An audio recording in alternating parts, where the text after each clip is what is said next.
Today it comes out in no uncertain terms. By the time we're done today, you will know exactly where the cat daddy stands. People, let's talk about declawing.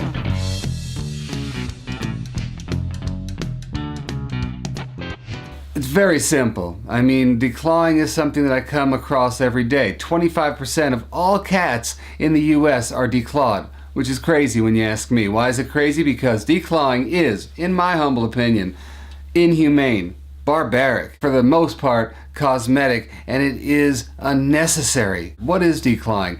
Declawing is actually deknuckling. You think that all you're doing is pulling out the claws of a cat to make your belongings safer, or your kids, or you.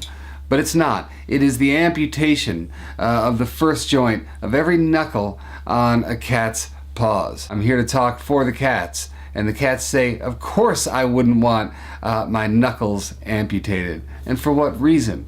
We're removing the initial line of defense for a cat. When a cat tries to get your attention because they don't like what's going on, then they're gonna pat at you. Right? If you don't get that message, then the claws come out. Hey, I'm trying to tell you something.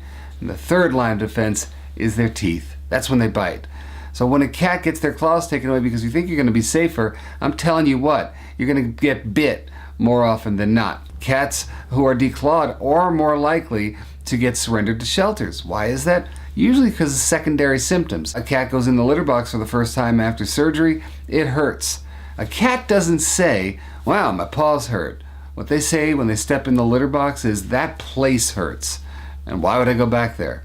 Yeah, no reasonable cat would go back into something that hurts them. So they stop.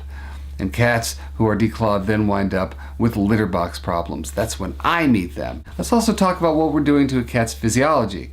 We are changing it. Cats are what we call digitigrade. They walk on their tiptoes. And when we change the formation of their paws, boop, they sink down. Please think about it. Later on in life, are they more susceptible to arthritis, for instance? Of course they are, because we've changed the way nature made them. Now, do cats who suffer declawing have problems defending themselves? Sure they do. Declawed cats have a hard time climbing trees to get away from predators. Even though vets are still performing declawing to a large degree, they'll still say, keep your cat indoors because they have trouble defending themselves outdoors. Is declawing with a laser better? It's less messy, sure, but there have been papers published that say that there is absolutely no correlation between laser declawing and a decrease in the amount of chronic pain and discomfort that a cat will experience, none whatsoever. Declawing is so predictably painful that pharmaceuticals actually use it as a measure to test pain medication. Guys, 22 countries on record, and I'm sure more at this point, have banned declawing. Whole countries. Now, we've been fighting in the States to ban it city by city because of some arcane laws that prevent us from going after the states, at least in California, but entire countries, 22 of them. Well, the one thing I don't want to do is come across as somebody who is wagging their finger at everybody.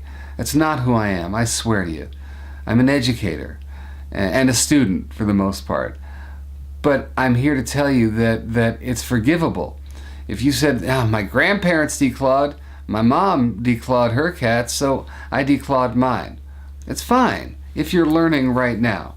If you refuse to look at both anecdotal and scientific evidence, and you don't listen to me, someone who has been in the field for 20 years working with these cats, then I have a hard time forgiving, because you are going against what you know about your cats. If you want to learn more about declawing, well, first of all, there's me, and you will find articles on cats scratching and how cats can live happily ever after on my website. As a matter of fact, you probably see a link for it right there. But also, another link right there would be pawproject.org. Man, you get lots of great information there. But here, this is what I'm going to be doing. I'll be giving away two copies of the Paw Project movie. I will autograph it, sign it to you or your favorite cat or someone that you're trying to educate. I'll sign their name right on here as well. And it is a fantastic movie. So stay tuned, guys. All you got to do is leave a comment on the bottom of this here page, subscribe to this channel, and you are entered automatically to win one of these movies. And hurry up, because you only have a short amount of time to do this. More information to follow, so please subscribe and you'll find out more.